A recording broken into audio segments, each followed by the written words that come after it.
In-depth analysis of the latest preview for Peerless Tang Sect episode 120. Yu Hao attempts Wu Tang's first spirit power fusion attempt fails. With a death wish, Yu Hao challenges the Death God spirit guidance device. First, this preview picks up with Yu leading his companions to reinforce the Star Luo Empire's front lines. Accompanying him, our third senior brother, senior sister Nan Nan, and as well as Ji Juken, the Gai and Nan.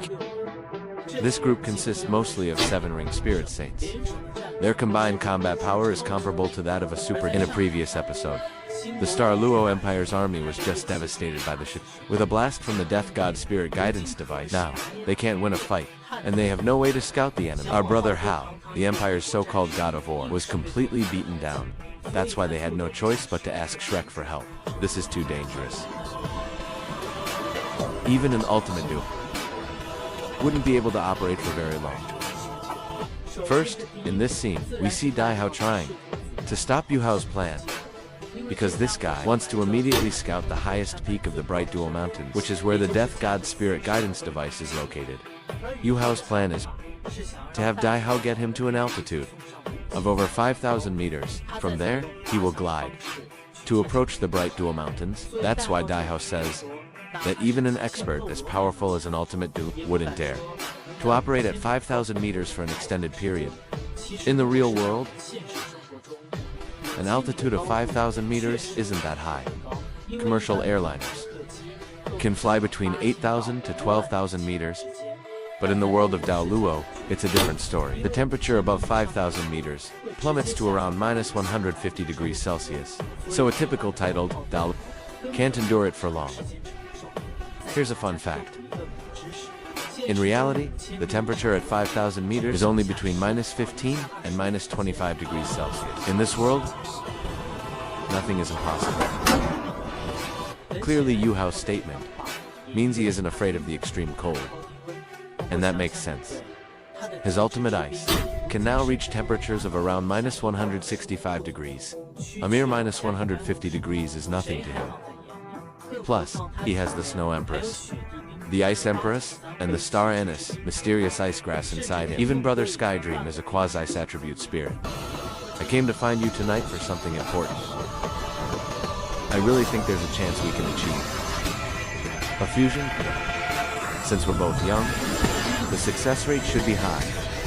This scene, of course, is you finding Wu Tang late at night to attempt a martial soul fusion. After all, with Donghua, he had a 100% compatibility rate, and it was the same with Kaya. If he can successfully perform a martial soul fusion with Ku, then it would prove that Wu is Donghua with amnesia. Naturally, the experiment fails. This is because Wu Tang's martial soul is no longer the former radiant butterfly goddess. It has evolved after fusing with Kior's golden dragon king bloodline into the radiant dragon goddess butterfly. This radiant dragon goddess butterfly, I estimate, possesses at least 3 ultimate attributes: ultimate light, ultimate power, and ultimate fire. Yu Hao only has ultimate ice, so their spirit power attributes are naturally mismatched. So when Yu Hao tries to fuse with Wu, he is immediately repelled by an unknown force. Even his spirit power, it is shattered by the dragon's roar within Wu Tang's power, turning it to dust. After the failed fusion, Yu Hao is completely devastated, because in his mind, their inability to fuse their spirit powers means she isn't an amnesiac donor. Though it's speaking with hindsight, it feels like having a god's perspective. I'm still quite curious why Yu Hao, at that time, didn't ask her if she had a second martial soul. If Yu Hao had persuaded her to use her clear sky hammer for the fusion, it surely would have been a success. Miss Tang, let's go.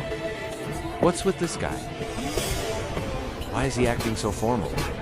This scene clearly shows Yu Hao actively distancing himself from Wu, treating her as a mere acquaintance, maybe even less than a friend.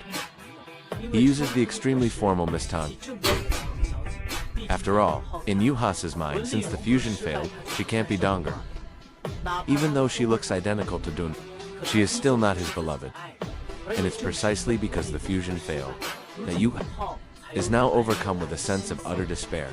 Wu Tang's appearance had been a ray of light in his darkness, but just last night, that light was cruelly extinguished.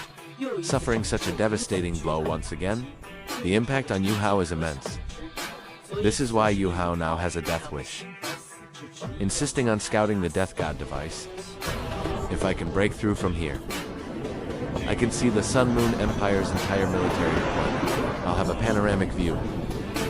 I don't care if I have to sacrifice myself as a decoy. It would be worth it. This scene marks the official start of the reconnaissance mission. The one taking Yu Hao to a 5,000-meter altitude is none other than his father, Dai Hao. This is a pivotal moment for Dai Hao as a father, and for his son. This part of the story was very moving in the original novel. I hope the animation doesn't rush through it. It's jarring for the future god of emotions to show no emotion. It's like when Yu Hao didn't cry at his mother's grave. It just felt off.